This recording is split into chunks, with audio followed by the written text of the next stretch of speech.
Hello students, this is class 9 and subject is history. You are watching the very first page of the book India in the Contemporary World Part 1. This is the book for history for class 9th. Yes students, I would like to declare here this video consists 5 parts, okay? And today we are going to have the revision through this video part number 1। ये video आपके 5 parts में होगी और आज की video में आपका part 1 है। इस वीडियो में we are going to start the revision. Okay, history की रिवीजन है। I am sure that you will learn the question answers, but condition is there, you have to watch the video till the end, listen the lecture very carefully, and whatever the instructions I am going in between the video, please follow that. And this is the chapter 1. See the very first chapter, the French Revolution. The very first page from the NCERT, the French Revolution. This page consists many questions in it. इसमें आपके 1 marks, 3 marks और 5 marks से बहुत सारे question बनते हैं, but जो इसका मेजर क्वेश्चन है मैं उसके बारे में आज आपको बताऊंगी। And I suggest you to listen the video, note down the answer in the notebook and learn that. Okay, so the question is, describe the incident which took place in the morning of 14th July 1789 in France. इस first page में जो main question आपका बैस्टाइल prison जो आपको picture में दिखाई है कि ऐसा कौन सा इंसिडेंट था जो कि 14 जुलाई 1789 को फ्रांस में, इसकी जो कैपिटल सिटी है पेरिस में हुआ था। तो this is very very important question, listen it very carefully. 5 marks का क्वेश्चन है। Answer, the incident that took place on the morning of 14 July 1789 in France was, first point, near about 7,000 men and women. They gathered in front of the town hall. They decided to form a people's militia. Means 7,000 के आसपास लोग इकट्ठे हुए और उनका मकसद था कि आम लोगों की एक जो ऑर्गेनाइजेशन की तरह मिलके उन्होंने एक आंदोलन करना है। They broke into the number of government buildings in search of arms. हथियारों के लिए उन्होंने बहुत सारी गवर्नमेंट बिल्डिंग्स के ऊपर अटैक किया। Finally a group of several hundred people marched towards the eastern part of the city and stormed the fortress prison, the Bastille. जो सबसे इम्पोर्टेंट आपका आंसर है कि कुछ लोगों ने फाइनली जो सिटी के ईस्टर्न पार्ट में एक जेल थी जिसका नाम था बैस्टाइल प्रिजन, उसके ऊपर अटैक कर दिया। The commander of the Bastille was killed and the prisoners were released. वहाँ का जो कमांडर था उसको मार के वहाँ से जो प्रिजनर थे उनको रिलीज करवा लिया। And students, I would like to tell you, near about वहाँ पे सिर्फ 7 प्रिजनर थे जिनको उन्होंने बचा लिया था। The fortress was demolished and its stone fragments sold in the market to all those who wish to keep a souvenir of its destruction. लोगों ने जेल को तोड़ दिया, वहाँ पे जो आर्म्स थे उसको लूट लिया, इवन जो जेल के स्टोन थे वो भी उन लोगों को बेच दिए, ऐसे लोगों को जो उन स्टोन्स को as a memory, as a memento रखना चाहते थे, कि रिमेम्बरेंस के लिए रखना चाहते थे, उन्होंने जेल के स्टोन्स को भी बेच दिया। सो ये था इंसिडेंट जो वहाँ पे 14 जुलाई को 1789 को हुआ। एक्चुअली बैस्टाइल के ऊपर जो हमला था, बैस्टाइल प्रिजन के ऊपर जो हमला था, ये हमला एक तरह की हमारी फ्रेंच रेवोल्यूशन की शुरुआत थी। It was the beginning of French revolution. Now see the next question from this page. French society during the late 18th century. Students, this page also consists of very very important questions. सबसे पहले हम इसमें देखेंगे king Louis के बारे में। Okay, तो question है आपका 1774 में सबसे पहले जो किंग था वो कौन बना था उस टाइम में, उसकी एज कितनी थी। 1774 में किंग लुइस 14 वो जो था वहाँ का किंग बना। किंग लुइस के बाद king Louis 15, then king Louis 16। जो लास्ट में जिस टॉपिक की हम बात कर रहे हैं उस टाइम में करंट 1774 में किंग लुइस 16 वो वहाँ का किंग बना जो कि बबोन डायनेस्टी से बिलोंग करता था। उस किंग ने आते ही क्या देखा कि उसका जो ट्रेजर है, खजाना है, टोटली खाली हुआ पड़ा है। ऐसा क्यों हुआ था? ओके स्टूडेंट्स, इसके बारे में हमने देखना है कि the royal treasure was totally empty because there was the luxurious lifestyle of the people, those who belong to the first estate, the clergy, the lords, and the royal people, they were having the royal lifestyle. And this was due to also that France was having the wars. So with America, it was having the wars. Due to the wars, its expenditure increased and the treasure was decreasing day by day. And the next question that is also very important, it may be a 1 mark question, 3 mark or the 5 mark long question. So name the 3 major estates found in the French society. The first estate, see the picture, the first estate, second estate and the third estate. अगर आपको 1 marks में आता है आपने सिर्फ estates की name देनी है। अगर आपको ये 5 marks में आ रहा है तो हर state की आपने थोड़ी डेफिनेशंस और उसकी डिटेल में तो 2 या 3 फीचर्स बताने हैं। Okay students, we will discuss the question as a long question because the long question consists all the short and very short question answers. So the question is, write a detailed note on the French society in 18th century. Okay, तो French society में the French society was divided into 3 estates. During 18th century it was having 3 estates. The first estate, number 1, the first estate, it comprised the church, the clergy. Clergy means the people, those who are having the big say in the church, like priest. They enjoyed certain privileges by the birth. They were exempted from paying tax to the state. उनको बहुत ज़्यादा अधिकार मिले हुए थे और उनको कोई टैक्स भी नहीं देना पड़ता था।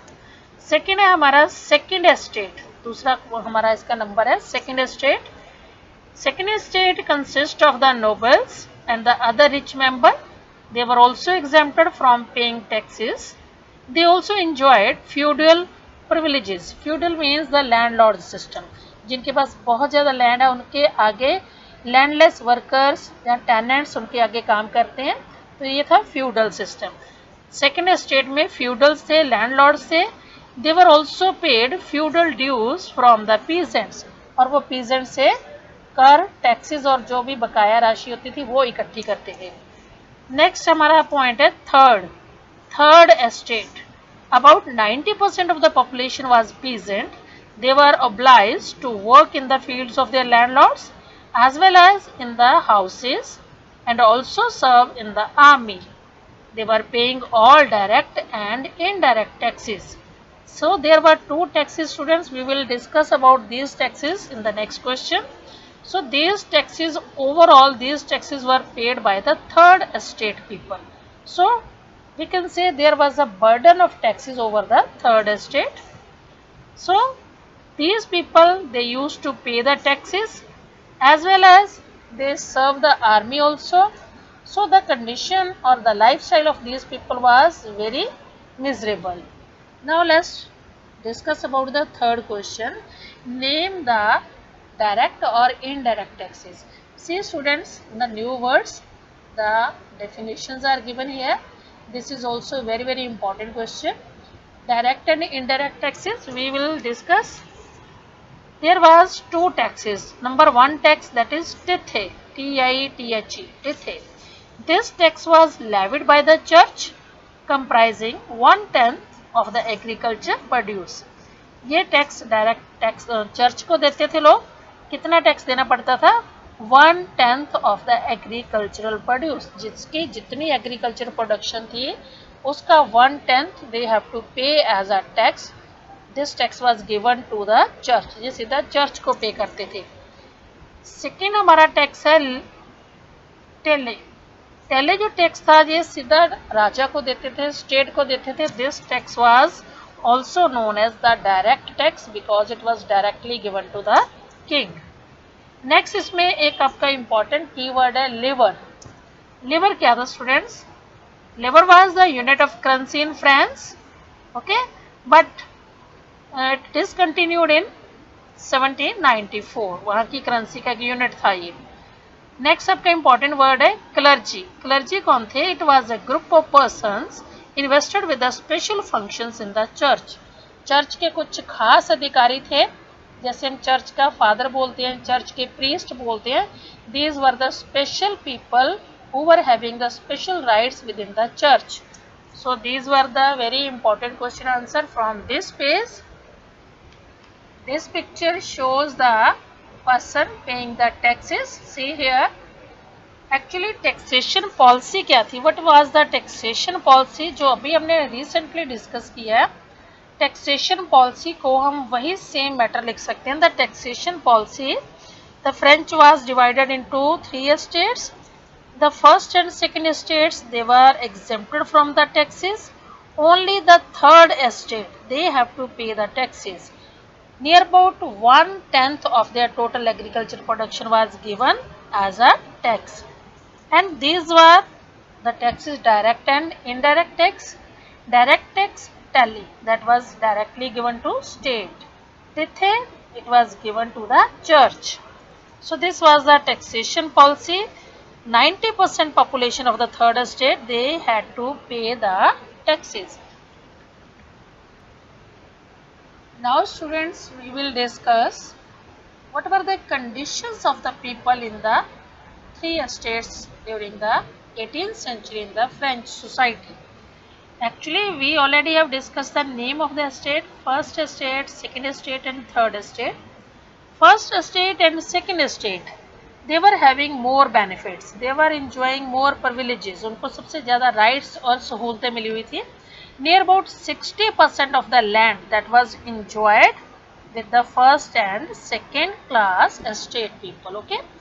And third estate, 90% population that was having the peasants, artisans, landless laborers, tenants, workers, artists, even some educated people were also there.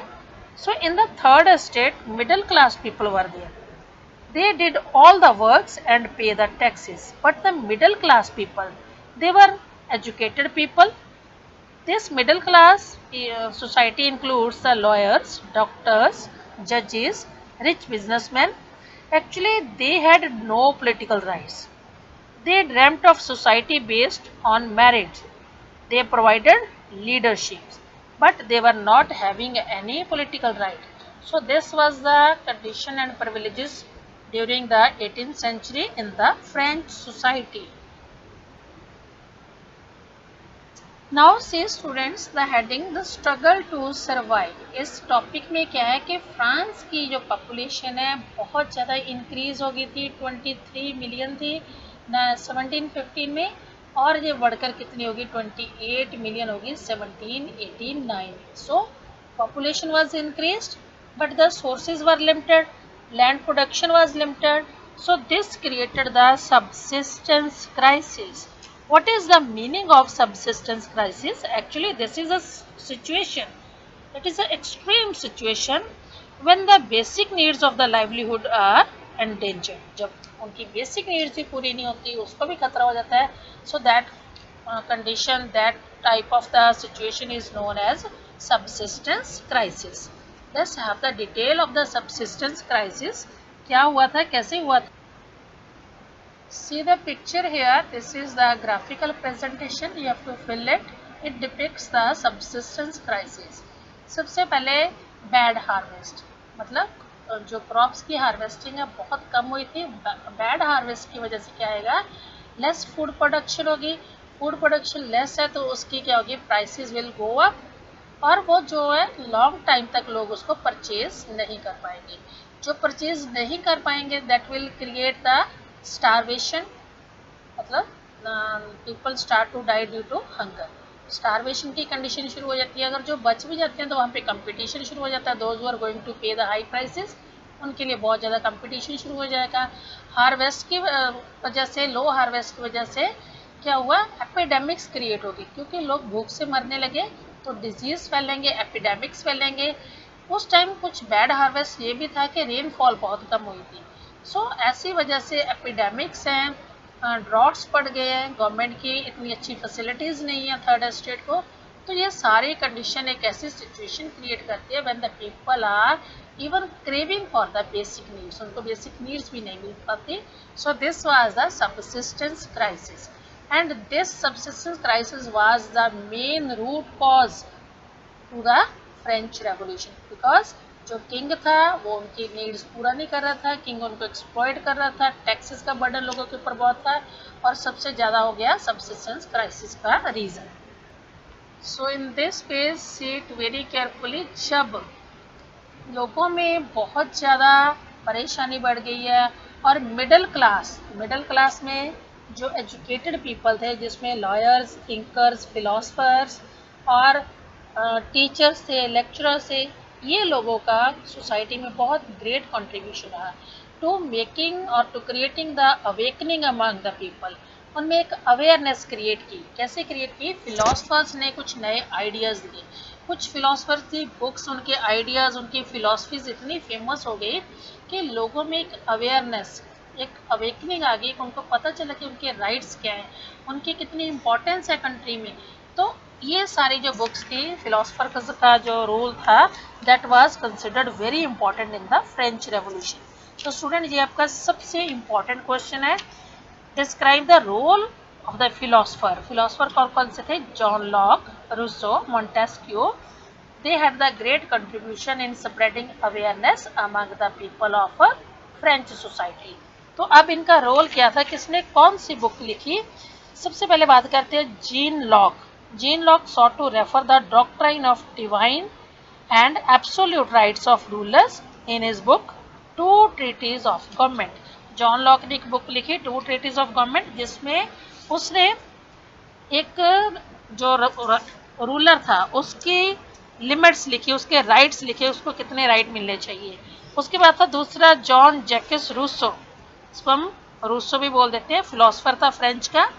उसने भी जॉन लॉक जैसे आइडिया को, पॉपुलर आइडियाज़ को आगे फॉरवर्ड किया। तो जॉन लॉक ने भी बुक लिखी, अपने आइडियाज़ को आगे प्रमोट किया। रूसो ने सेम थ्योरी को प्रमोट किया।